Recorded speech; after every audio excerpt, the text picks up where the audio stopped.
Bonjour, je m'appelle Gaëlle. Je suis adoptée. Depuis que j'ai 7 mois, je suis en France.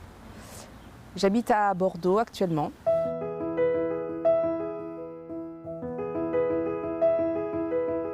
J'ai été adoptée par des parents qui m'ont énormément entourée, énormément protégée.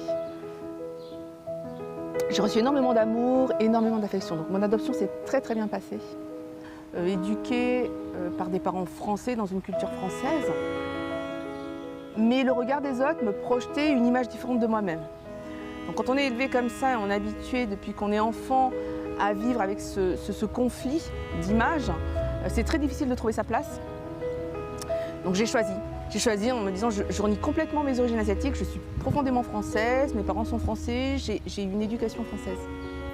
Mais j'ai toujours ressenti une partie de moi-même vide complètement, enfin incomplète. Et j'avais du mal à remplir ce vide-là et je ne voulais pas le remplir avec ce que je savais. Je ne voulais pas.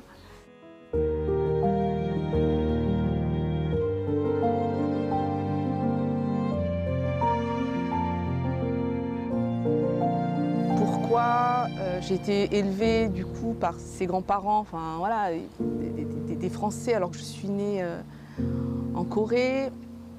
Il me posait des questions sur la Corée du Sud, mais impossible de lui répondre puisque je ne connaissais absolument rien.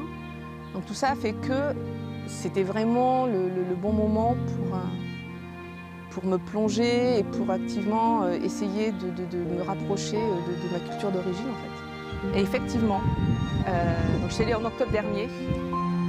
J'ai ressenti énormément d'émotions, c'était quelque chose de très sensoriel, c'était vraiment, je me suis sentie vraiment bien en fait, vraiment bien. Et ça m'a profondément émue et touchée et ça m'a rendue malheureuse en fait. Parce que je me suis dit que c'est là que j'aurais dû grandir, que c'était ma vie en fait, que j'aurais dû faire ma vie là.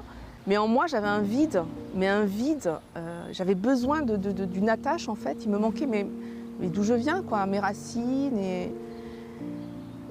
Et même si j'ai eu une enfance heureuse avec des parents aimants, j'ai toujours eu en moi ce vide et ces questionnements.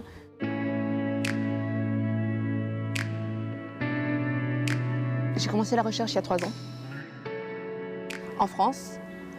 Ça a été très vite, c'est-à-dire qu'en fait, j'ai eu 3 mois après d'ailleurs un appel téléphonique pour qu'on m'annonce qu'ils avaient retrouvé mon père biologique, qui était décédé, donc il y avait déjà un petit moment en 1996, et qu'ils étaient en train de chercher ma mère.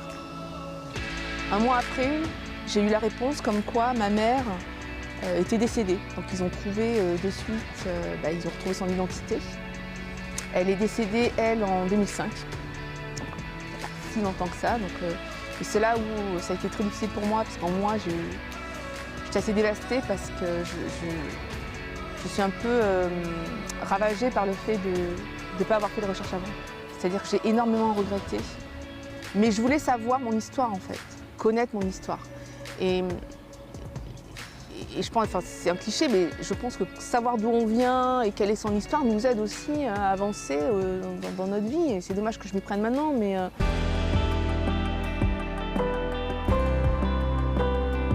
Au sein de l'association Racines Coréennes, je fais partie du bureau aujourd'hui, donc je suis trésorière.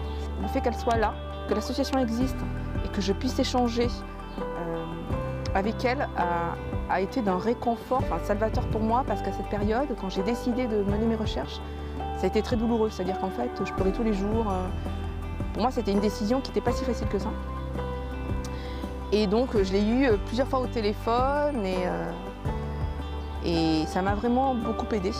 Aujourd'hui, les parents biologiques vieillissent et malheureusement, ils vont petit à petit disparaître. Je trouve que c'est très important de donner la possibilité aux adoptés d'aller au-delà de la recherche.